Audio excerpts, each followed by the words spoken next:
Friends, మీరంతా ఎలా ఉన్నారు? నేనైతే చాలా బాగున్నానండి. Welcome to Percy and Jinisha's cuties channel. నా పేరు లక్ష్మి. ఈ రోజు మరొక సరికొత్త వంటకంతో మీ ముందుకు వచ్చేసాను. అదేమనుకుంటున్నారా? ఇంకేం లేదండి, దాని పేరు fried chicken hakka noodles. So నేను దీన్ని కొంచెం వెరైటీగా కొన్ని టిప్స్తో నేను చెప్పాలనుకుంటున్నానండి. సో మరి ఇంకెందుకు ఆలస్యం, ఆ డెలిషియస్ డిష్ని చూసేద్దామా? మరి రండి. చిన్న సైజు అల్లం ముక్క, అలాగే 4 వెల్లుల్లిపాయ రెబ్బలు, పండుమిర్చి ఉంటే పండుమిర్చి యాడ్ చేసుకోండి, లేదా ఎండుమిర్చిని ఒక 5 hours నానబెట్టుకోండి. అలాగే నూనె, ఉల్లిపాయలు. సో ఇప్పుడు మనం నూడిల్స్కి మసాలా పేస్ట్ తయారు చేసుకుందామండి. దానికోసం మిక్సీ గిన్నెలోకి చిన్న అల్లం ముక్క, అలాగే వెల్లుల్లిపాయలు, అలాగే నానబెట్టి పెట్టుకున్న ఎండుమిరపకాయల్ని యాడ్ చేసుకుందామండి. ఇవి చాలా స్పైసీగా ఉంటాయి కనుక నేను ఒక ప్యాకెట్ నూడిల్స్కి నేను 2 మిర్చీలు మాత్రమే తీసుకున్నాను. అండ్ మనం పెప్పర్ పౌడర్ కూడా యాడ్ చేస్తాం కనుక సో మీరు మీ కారం చూసుకొని యాడ్ చేసుకోండి. అలాగే 1 స్పూన్ ఆయిల్ యాడ్ చేశాను. మిక్సీ వేసుకున్నానండి. మసాలా ముద్ద రెడీ మన నూడిల్స్ చేసుకోవటానికి. నేను చికెన్ని బాగా కడిగి చిన్న చిన్న పీసెస్గా చేసి పెట్టుకున్నానండి. ఇంత చిన్న చిన్న పీసెస్గా ఉండాలి. అందులో నేను ఇప్పుడు సరిపడా సాల్ట్ వేస్తున్నాను.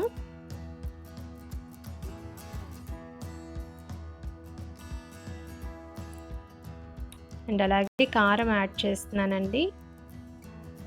చూసుకొని వేసుకోండి కారం అనేది, ఎందుకంటే ఆల్రెడీ మనం పేస్ట్ చేయడానికి ఎండుమిరపకాయలను యాడ్ చేసాం కదా. ఇప్పుడు నేను శనగపిండి యాడ్ చేస్తున్నానండి. ఒక 2 స్పూన్స్ యాడ్ చేశాను. అండ్ ఇప్పుడు కార్న్ ఫ్లోర్ యాడ్ చేస్తున్నాను.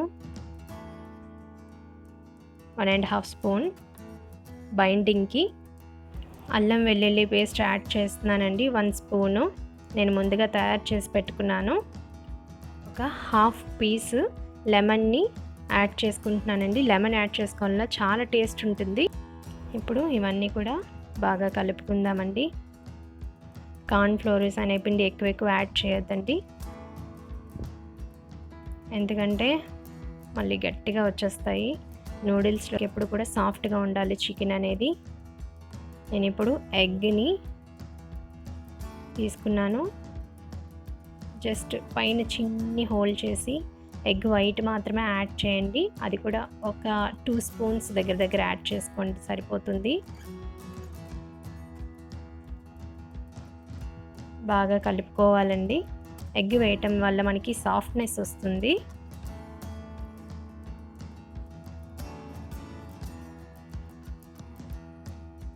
నేను ముందుగా స్టవ్ ఆన్ చేసుకొని వెడల్పాటి బౌల్ తీసుకున్నానండి, గిన్నె. అందులో వాటర్ యాడ్ చేశాను. ఒక 4 కప్స్ ఆఫ్ వాటర్ యాడ్ చేసుకోండి. ఎక్కువ వాటర్ ఉండాలి, ఎందువల్ల అంటే నూడిల్స్ కొంచెం ఫ్రీగా బాయిల్ అవ్వాలి కనుక. అలాగే నూడిల్స్కి సరిపడా సాల్ట్ యాడ్ చేశాను. ఇప్పుడు 1 స్పూన్ ఆయిల్ యాడ్ చేస్తున్నానండి. ఆయిల్ యాడ్ చేయటం వల్ల నూడిల్స్ ఒకదానికొకటి అతుక్కోకుండా వస్తాయి. ఇప్పుడు వాటర్ నావైతే బాయిలింగ్కి వచ్చాయండి, చూసారు కదా. చల్లని వాటర్లో యాడ్ చేయకూడదు, నూడిల్స్ పేస్ట్గా ఉంటాయండి, అతుక్కుంటాయి. సో నేను ఇప్పుడు నూడిల్స్ యాడ్ చేస్తున్నాను.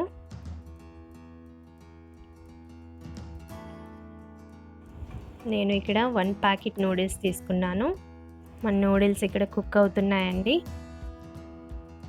చూసారా. ఎక్కువ నీళ్ళు తీసుకోవటం వల్ల అవి ఫ్రీగా కుక్ అవుతాయి.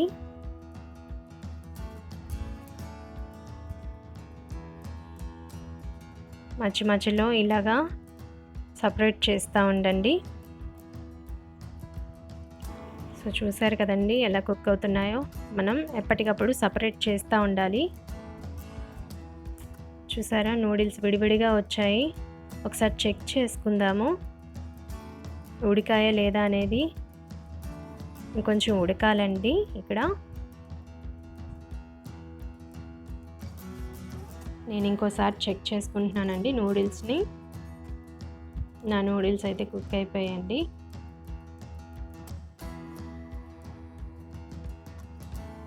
నూడిల్స్ని రన్నింగ్ వాటర్లో క్లీన్ చేస్తున్నానండి.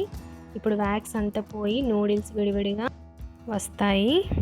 నేను ఇక్కడ లోతుగా ఉన్న కళాయిని తీసుకున్నానండి. అందులో కొంచెం ఆయిల్ యాడ్ చేస్తున్నాను చికెన్ ఫ్రై చేసుకోవటం కోసం. లోతుగా ఉన్న కళాయి అయితే కొంచెం ఆయిల్ పడుతుంది. ఎక్కువ ఆయిల్ యాడ్ చేసి ఫ్రై చేస్తే నాన్ వెజ్ ఫ్రై చేసే ఆయిల్ కదండి, వేస్ట్ కాకూడదు కదా, అందుకని చెప్తున్నాను. చికెన్ చూసారా, పిండి అనేది ఎక్కువగా లేదు. జస్ట్ పిండి అనేది మనం బైండింగ్ కోసం యాడ్ చేస్తున్నామండి, ఎక్కువ యాడ్ చేయకూడదు, అది గుర్తుపెట్టుకోండి. లేదంటే మన చికెన్ పీసెస్ గట్టిగా వస్తాయి. ఆయిల్ మరిగిపోయింది. నేను చికెన్ పీసెస్ ఒకటొకటిగా వేసి ఫ్రై చేస్తాను.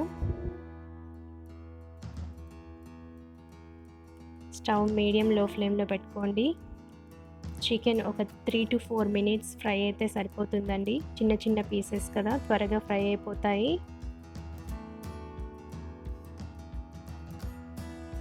చికెన్ని ఫ్రై చేసుకున్నానండి. 3 minutes, 3 to 4 minutes సరిపోతుందండి. మీరు చెక్ చేసుకోవచ్చు. నేను ఇప్పుడు సపరేట్ ప్లేట్లోకి తీసుకుంటున్నాను.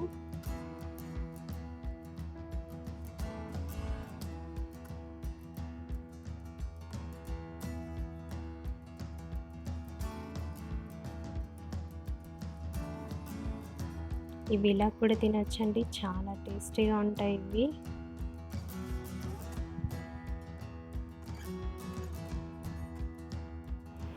చూడండి, నేను మీకు చూపిస్తాను పీస్ ఎంత బాగా కుక్ అయిందో. చూసారా,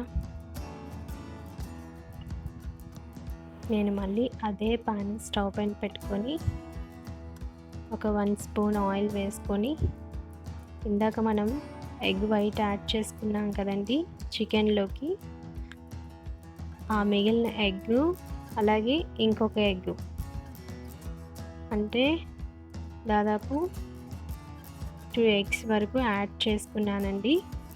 మీ ఇష్టం, మీరు ఎన్నైనా యాడ్ చేసుకోవచ్చు. ఫ్రై చేసుకుందాం. నేను ఇప్పుడు 1/2 spoon సాల్ట్ యాడ్ చేసుకుంటున్నానండి. మీ టేస్ట్కి సరిపడా మీరు యాడ్ చేసుకోండి. అలాగే నేను ఇక్కడ కొంచెము బ్లాక్ పెప్పర్ పౌడర్ యాడ్ చేస్తున్నానండి. అలా యాడ్ చేయటం వల్ల మనకి ఫుడ్ అనేది డైజెషన్ అవుతుంది, అలాగే మంచి ఫ్లేవర్ కూడా ఇస్తుందండి.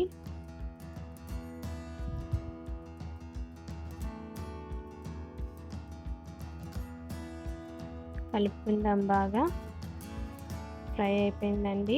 నేను బౌల్లోకి తీసుకుంటున్నాను. ఇవి లాస్ట్లో యాడ్ చేయాలి. నేను మళ్ళీ అదే పాన్ పెట్టుకొని ఒక 1 spoon వరకు ఆయిల్ యాడ్ చేసుకున్నానండి. ఆయిల్ని మరగనిద్దాం. మనం ముందుగా కట్ చేసి పెట్టుకున్న ఆనియన్స్ కొన్ని పేస్ట్లో వేసుకున్నాము, అలాగే ఇంకొన్ని ఇప్పుడు యాడ్ చేసుకున్నామండి.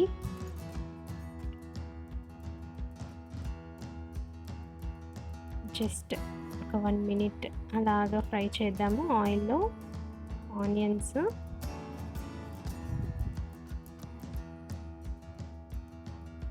తర్వాత అందులో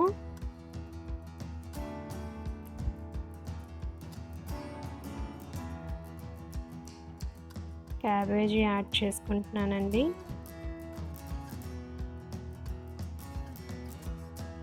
and capsicum and carrot add చేస్తున్నానండి. ఇది నాన్ వెజ్ చేస్తున్నాను కదండి నేను ఇప్పుడు, అందువల్ల వెజిటేబుల్స్ అనేవి కొంచెం తగ్గించే వేసాను. ఇప్పుడు వెజిటేరియన్స్ అయితే వాళ్ళు వెజిటేబుల్స్ చాలా ఎక్కువగా వేసుకొని చేసుకోండి, చాలా బాగుంటుంది. నేను చెప్పిన మసాలా మాత్రం కంపల్సరీ చేసుకోండి, దానిలోనే ఉందండి టేస్ట్ అంతా కూడా. ఆ మసాలాలో కూడా మనం వాటర్ వేయలేదు, ఆయిల్ 1 spoon యాడ్ చేసాము, అదే టేస్ట్ అండి. ఒకసారి ట్రై చేయండి దాన్ని అలాగా. బాగా కలుపుకుందాం దీన్ని. ఇప్పుడు హై ఫ్లేమ్లోనే ఫ్రై చేస్తూనే ఉండాలండి. సాల్ట్ ఇప్పుడు యాడ్ చేయకూడదు మనము. ఇప్పుడు నేను ఇందులో మనం ముందుగా తయారు చేసి పెట్టుకున్న మసాలా ముద్ద యాడ్ చేస్తున్నాను. మన వెజిటేబుల్స్ అన్నీ కూడా హాఫ్ కుక్ అయ్యాయండి. హాఫ్ కుక్ అయిన తర్వాతే మన మసాలాని యాడ్ చేయాలి. యాడ్ చేసిన తర్వాత కలుపుతూనే ఉండాలండి, లేదంటే అడుగంటే అవకాశం ఉంటుంది. ఎందుకంటే చిల్లీస్ కదండి వేసాం అందులోని. కలపండి. సాల్ట్ మాత్రం అస్సలు ఇప్పుడు యాడ్ చేయొద్దు. సాల్ట్ యాడ్ చేస్తున్నాను వెజిటేబుల్స్కి సరిపడా. గుర్తుపెట్టుకోండి, మనం ఎగ్ బుర్జీలో యాడ్ చేసాము, చికెన్ పీసెస్లో యాడ్ చేసాము, అలాగే మన నూడిల్స్ ఉడికేటప్పుడు యాడ్ చేసాము. అన్నింటికి సరిపడా యాడ్ చేసామండి. సో ఇప్పుడు వెజిటేబుల్స్ సరిపడా వేసుకున్నాం మనము. ఇప్పుడు నేను ఎగ్ బుర్జీ ఫ్రై చేసింది ఏదైతే పక్కన పెట్టుకున్నానో అది కూడా యాడ్ చేసుకున్నానండి, ఎగ్ ఫ్రైని. సో బాగా కలుపుకుందాము.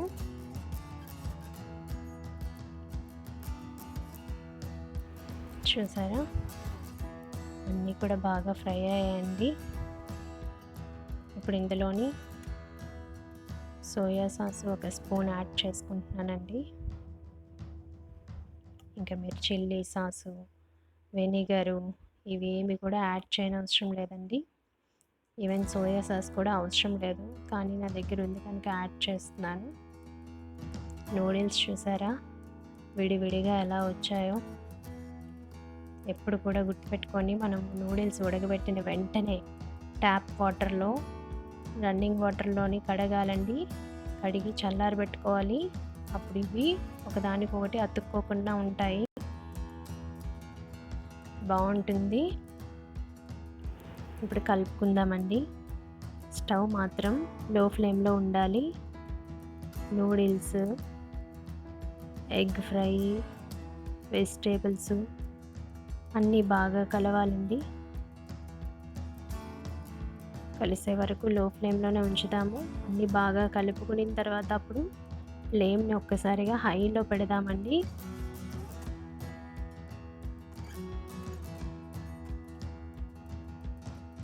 మీకు ఎలా వీలుగా ఉంటే అలా కలుపుకోండి. అంటే 4 స్పూన్స్ యూస్ చేసుకోవచ్చు, లేదా ఇంకా వేరే ఏమైనా కూడా మీరు యూస్ చేసి మీ చేయికి ఏదైతే వీలుగా ఉంటుందో అది మాత్రమే పట్టుకొని మీరు నూడిల్స్ని కలుపుకోండి. నేను ఇక్కడ సాల్ట్ ఏది కూడా యాడ్ చేయలేదండి ఇంకా, ఎందుకంటే సోయా సాస్లో కూడా మనకి కొంచెం సాల్ట్ ఉంటుంది.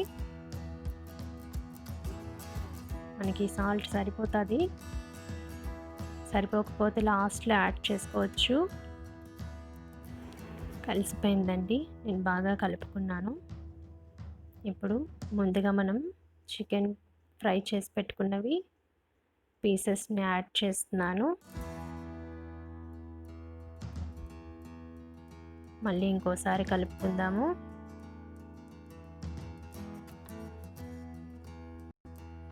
చూసారా ఎంత బాగా కనిపిస్తుందో.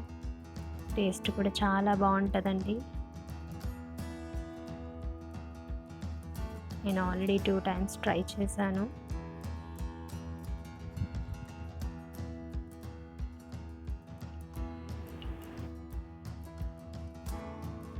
నేను హైలో పెట్టి ఫ్రై చేసేసుకున్నానండి. మన చికెన్ నూడిల్స్ అయితే రెడీ. నేను సర్వింగ్ బౌల్లోకి తీసుకుంటున్నాను. నేను చెప్పిన టిప్స్ ఫాలో అవ్వండి, నూడిల్స్ ఎలా కడగాలి అనేది.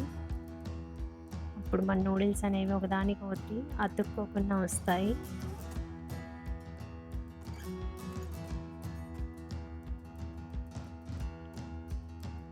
అంతేనండి, మన chicken fried hakka noodles ready.